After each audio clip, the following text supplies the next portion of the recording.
थलापति विजय के सीएम बनने पर फंसा पेंच। शपथ से पहले तमिलनाडु के राज्यपाल ने रखी ये शर्त, कैसे बनेगी तमिलनाडु में टीवीके की सरकार। 2 दिन 2 मुलाकात, तब भी आखिर क्यों नहीं बनी बात। एक बार फिर थलापति विजय को गवर्नर ने उल्टे पांव लौटाया, जिसके चलते राजनीतिक गलियारों में चर्चाओं का विषय बन गया है कि आखिर ऐसा क्यों। क्योंकि देखा जाए तो टीवीके तमिलनाडु विधानसभा चुनाव में सबसे बड़ी पार्टी बनकर उभरी है, फिर पेच आखिर कहां फंस रही है। सवाल यह भी है कि आखिर कब थलापति विजय सत्ता की कमान संभालेंगे। दरअसल तमिलनाडु की सियासत इस वक्त जोड़ तोड़ के साथ सरकार गठन के लिए समर्थन के दौर से गुजर रही है। थलापति विजय की टीवीके कब और कैसे सरकार बनागे, इसका जवाब अभी तक नहीं मिल पाया है। वहीं एक्टर विजय टीवीके की गठबंधन सरकार बनाने की कोशिशों में जुटे हैं। राज्यपाल के सामने विजय 2 बार सरकार बनाने का दावा कर चुके हैं, लेकिन राज्यपाल अब भी थलापति विजय के दावों और नंबरों से संतुष्ट नजर नहीं आ रहे। असल में राज्यपाल पहले बहुमत के लिए 118 विधायकों के साइन देखना चाहते हैं, तभी वह विजय को सरकार बनाने के लिए आमंत्रित करेंगे, जिसके साथ ही सबसे बड़ा वोट बैंक जुटाने वाला थलपति विजय बहुमत से चंद कदम दूर रह गए और यही दूरी उन्हें सत्ता पर काबिज होने के लिए भारी पड़ रही है। थलपति विजय ने राज्यपाल राजेंद्र विश्वनाथ हार्लेकर से मुलाकात कर सरकार बनाने का दावा पेश किया था, लेकिन राज्यपाल ने उनसे 118 विधायकों के समर्थन के हस्ताक्षर लाने को कहा। राज्यपाल ने कहा कि पहले आप साबित कीजिए कि टीवीके के पास स्पष्ट बहुमत है, तभी शपथ ग्रहण हो सकेगा।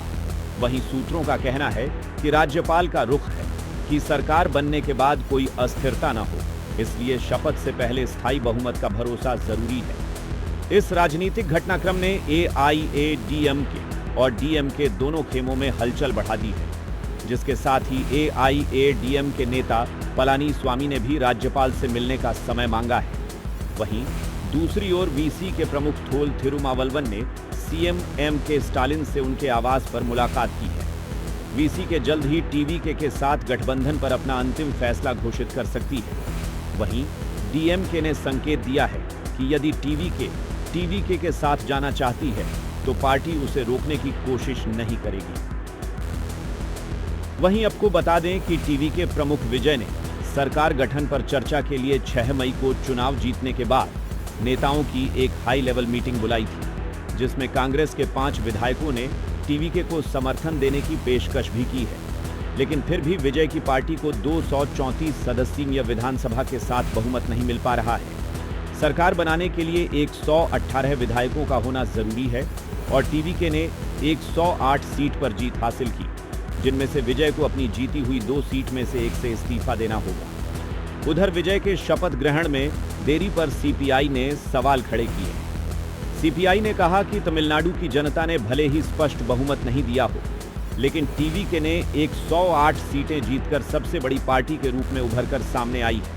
इसी आधार पर टीवीके प्रमुख विजय ने राज्यपाल से मिलकर सरकार बनाने का दावा पेश किया है। शपथ ग्रहण से पहले ही टीवीके से बहुमत साबित करने को कहना स्वीकार्य नहीं है। राज्यपाल को टीवीके को सदन में बहुमत साबित करने के लिए उचित समय देना चाहिए। इस संबंध में सुप्रीम कोर्ट के कई महत्वपूर्ण फैसले भी मौजूद हैं, जिसके साथ ही कुल मिलाकर तमिलनाडु की राजनीति अब 3 सवालों पर अटकी है।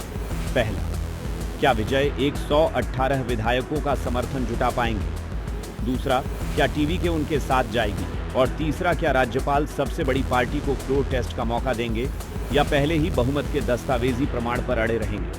आपको क्या लगा है? अपनी राय हमें कमेंट सेक्शन में जरूर बताएगा। साथ ही और भी अपडेट के लिए जुड़े रहें।